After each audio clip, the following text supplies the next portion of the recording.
But we never knew how much you was making, so we just assumed Mariah's doing good because we saw you all the time, but you never came around like, yeah, Warren, man, these niggas ain't paying me, woo. We just made it, a lot of us do that. And I'm just saying this, because it don't even sound real. I didn't know you was making $12 an hour. I would have thought they was paying at least 17. You would think that, especially when I had to deal with bodies that had hepatitis A, B, C, HIV 1, 2. Man. I was the first person to pick up a body out here that had the swine flu. Remember when that came? Yep. And then, now we had the, COVID-19. I can't tell you how many people I've embalmed with COVID-19. They didn't want to pay you? They didn't want to pay you? That's crazy. So you got you got your mortuary science degree, you got your cosmetology license, then they tell you need to get your mortuary science license to even embalm by. So then I remember you told me, you was like, yeah, I even had to go get, you didn't say license, you just like, I had to go get other stuff because they playing around with my money. Remember that conversation we had? Mm-hmm. So that was the license you had to get. Yes. So then after you get the license, when you went back to the corporate plantation, in your mind, what was going through your head? Like, okay, y'all niggas got to break bread now. Like, give me the bag. It has to happen. Yeah, you're going to get your health benefits after 90 days. You'll get a pay raise. And when you get this, then we'll give you another raise. Dang. I just left the job for that. Because they wouldn't. For that very same reason. Wasn't Palms a little bit like that too? No, Palms was actually, when I worked for Ken Nas, it was a family-owned business at the time. Yep. And then he sold the insurance company section of the business, which made quadruple more than all 9 of his mortuaries put together. So then I knew something was up. And on April Fool's Day, he sold to SCI. And what's SCI? It's basically a corporation full of bankers and brokers that buy up cemetery and mortuary property. And they come from Texas, but if you think of Rose Hills in California, yep. So Rose Hills had 19 affiliates, so SCI bought them and all their affiliates. Then they came out here in Vegas and monopolized the business too. They had both locations at Davis. They had Thomas and Jones. They had Palm, their locations too, but then they broke it up and said they were 2 different type of entities, but it was still under the same umbrella. Let me ask you a question, Cuzzo.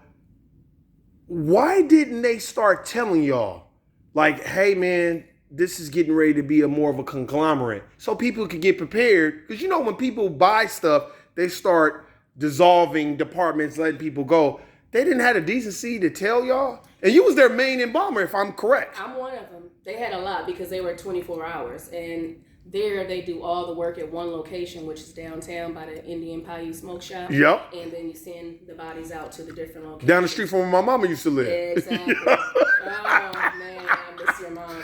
Oh my God. Oh, my God. I didn't mean to bring my mama up, but I remember because remember you was like, Cuzzo, they hiring because y'all had so much business. I hate to say it like that, but it was so many deaths. Y'all had so much business. Y'all didn't even have a lot of people to pick up the bodies. Yes, remember? Yeah, we were on corner rotation. So 1 week out the month, we'll pick up the bodies for the corners and hopefully it was a social service case or we got to keep the body or something like that because the corners didn't have enough people or they didn't have their own transportation service. To pick it up. So now Davis is the only one that does all the removals for the coroner's office. So let me ask you a question. Do you feel like you were slighted as a black woman? We have to put that out there because niggas be acting like, oh, it don't matter. Does matter. Mm-hmm. Do you feel like you were slighted because of you being black, educated, and because you don't look like Gabby Sidibe? Precious. Exactly. I'm just saying. My cousin's beautiful. I'm just saying, like, do you feel like they want a certain archetype and then they'll give you the funds, but because you were black, educated, and you had all your scruples, do you think that they was kind of like they didn't want you there and they didn't want to pay you your worth? Do you feel like you being black had something to do with it? I first looked at my paycheck once they took over. I was not the embalmer and cosmetologist. Okay. They had on my paycheck once they took over a prep room clother. So that means I'm just a person that dressed the dead bodies. But you was the main embalmer though before they did all that, right? I was one of them. Yeah. I'm just saying. So I did. Not only did I do embalming, I did the dressing, the cosmetics, the casketing. I even did a few services because I really wasn't a funeral attendant. Yeah. Okay. Prep room clother. And how many other black women did you see? One there. So I need you to repeat that one more time. How many other black women with all these degrees in education, how many of them were there at that place that you're working at? Me. You. So would it be safe to say that since you were the only one, most jobs, they pride themselves on, hey, I got a young black woman with all her degrees. She's our main embalmer. You know, they use that all the time. The first black this, the first black that. No. They'll use me like if they had a service. And I remember like at Rose Hills, the guy was like, hey, Mariah, do you want to work this black service? Ooh. And I wondered, excuse me, what is a black service? I mean, what religion is that? There's no religion that I know of. I like that. I'm going to use that. So, yeah. So is it like Baptist, Christian, Methodist? Church. I mean, man. what is it? What did he say? Was this he was just blown away. Was this a Latino man? Absolutely. Mm. Absolutely. Okay. I remember when one day so I do hair, I decided I'm going to do like, a little cute blonde look. Oh, and I was cute too.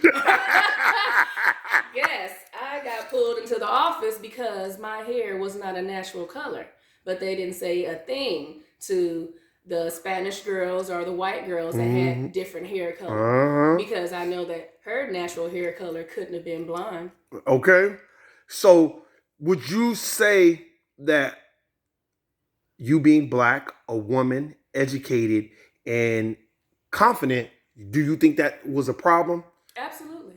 Do you think that was a problem? Absolutely. Why do you think that was a problem? Because you weren't, you know how they want us to do. Did you think that they were showing it, kiss ass and follow behind them? And even though you know probably more than everybody else, because I felt like some of the stuff you was telling us when we used to be at my mom's house. Remember when we used to all be at my mom's house?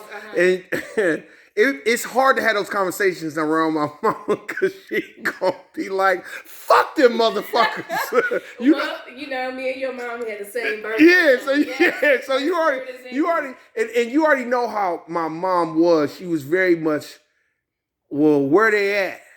Where they at? Do we need to kick a bitch's ass? Like, you know how my mom was. So it's like, do you feel like they knew, like, okay, this is a confident black woman, so we can only give her so much? Do you feel like they was doing Absolutely. that? Was they kind of like, because that black funeral thing don't sit right with me. What does that mean? Yeah, what did it mean? What black service? Yeah, what is that? You have the white service. You want me to do the white service too? Or just only the black? Did they ever ask you to do other services that weren't black? No. But they would come to you when it was time for the black services? Absolutely, because they wanted me to be the face. Like they have a black person here. Yes. Wow. Dang. So how did you feel after you started to notice that? Were you like, damn, y'all playing games? Or were you kind of like, okay, well, I'm going to wait to see if they give me this bread and then I can do what I need to do? Because you're very, very intelligent when it comes to that bag. You ain't no dummy. When it comes to that bag, you'll be like, oh, yeah, I'll be a nigga, no problem. But you got that bag? Exactly. Always take note. Mental notes. Okay. Was there anyone else within this infrastructure that noticed it too, that would pull you to the side sometimes and be like, yeah, they kind of doing some shicey shit to you? Even my first guy that he was my supervisor basically. Okay. So he was like, if you really want this, you have to fight for it. They're not going to give it to you. This is an old white man's business. I had to fight for this. He opened up his own. He said, when I started, I was embalming cats and dogs. I was making more money embalming animals than I was embalming humans. Like embalming. Wait, what? He was making $500 embalming dogs and cats, stuffing them and stuff like that for people. And he was probably getting like 100. I think it was like 150 to embalm, a person back then. Wow. So that's what it was. Now the embalming. So now they went from like when I first started, they were charging the families like $400. Now it's like $650. is like a minimum to embalm. That's just the embalming process. We're not talking about dressing you, makeup, and all that other shit. Then you want to add on some autopsy repair. If they were autopsy, then that's another $250 or something like that. They have a contagious disease. You charge them up for that. You want them to be dressed, casketed, cosmetics. Charge you for that. I didn't know that. Oh, absolutely. I didn't know that. I thought you just pay for the embalm and that's it. Oh, no. And the little clothes and shit come free. Oh, no. Clothes come free. No. No. I didn't know that. If they don't bring any clothes, who's providing the clothes for them? The family has to bring the clothes. Damn. Oh, absolutely. Now, if they're doing a direct, a direct cremation or a direct burial, we still give the decency of, putting them in a hospital gown and probably a diaper or something like that. But the family always have to provide everything. And whether they want to or not, it's an at-need thing. So you can plan for it before or you're going to pay for it later. Either way, you have to pay. All right, Mariah, because you didn't really... Yeah, we would talk about it, but not as much. I think before my mom died, we all kind of started voicing our frustrations about the jobs. Oh, yes. How was you feeling after you did all that work? You went to school, you got your degree, then you got the license, and you already got your cosmetology stuff popping. Mm-hmm. Was you like, damn, man? Like, what the fuck is this shit? Like, what is this? We hire from within. Okay, so, I want to move up. I want to do this. Oh, yeah. So we just hired another lady. So I go in there and I meet the lady. And she was like, oh, this is a pretty vase. It's actually an urn. But I mean, what do I Look, do? I'm thinking, ain't it called an urn? What Did do you I put do? ashes in? Exactly. But here she is in front of the family. This is her first day on the job. And this is what she says. Did the family look at her a little crazy? Yeah, I believe that. Mm-hmm. Because I would be like, wait. Vases, you put roses and shit in that, don't you? Right. Yeah, you don't So then I had to take them to the casket room and explain to them, and good the guy knew about sheet metal. And I was saying, well, we were talking about different caskets and the gauges of the caskets. So I was like an 18 gauge versus a 22 gauge of steel, because you have to know all the hardware of a casket, different things that... I didn't know that. Oh, yeah, different inserts, this is... like this crushed velvet. This is that thin little, little plastic liner. And you know why I didn't know that? Because it's going under the ground. Right. So that's why I was like, I just thought, I used to even ask, you was there, I think it was a choir rehearsal or something. I was like, in funerals, why they just don't put them in a box? They going under the ground. But because by law, they have certain rules. The FTC is the one who creates all the rules for us. So a casket that is $500 can be upsold 3 times the amount. So you can sell that $500 casket for $1,500. And $1,500, right? $2,000. You can mark it up. They give you the guidelines of what you can do. And people be paying for that shit too. To pay. And then some people got smart. They know that now you can order your casket from Costco. Costco online. makes caskets? Oh, it's online. It's not in the store. You can order from Costco. You can order your urn. Wait, stop. Yes. I didn't know you can order a casket from Costco. Yes, you can. I didn't know that. Yes, you can. Damn. I have my little sea moss here. Hold on. They said, no, go ahead.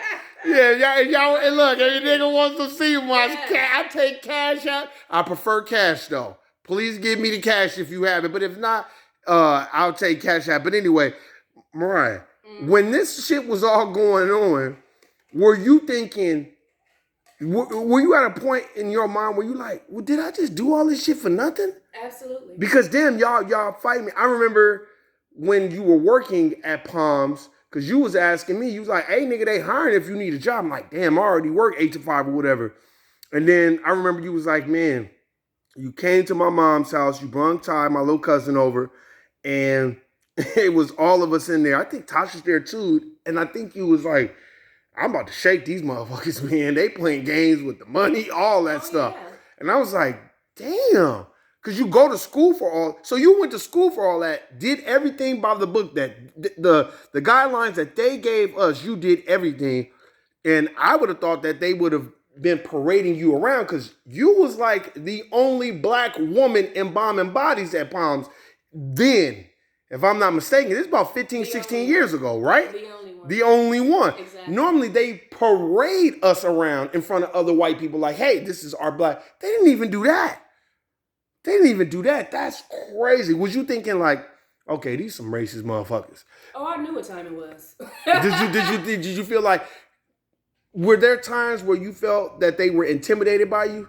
Absolutely, because I wasn't the average black girl that they expected. I didn't give off the ghetto vibes, and like it was another person there that was not black, but she acted the way that they thought I should act. Yep. Yeah.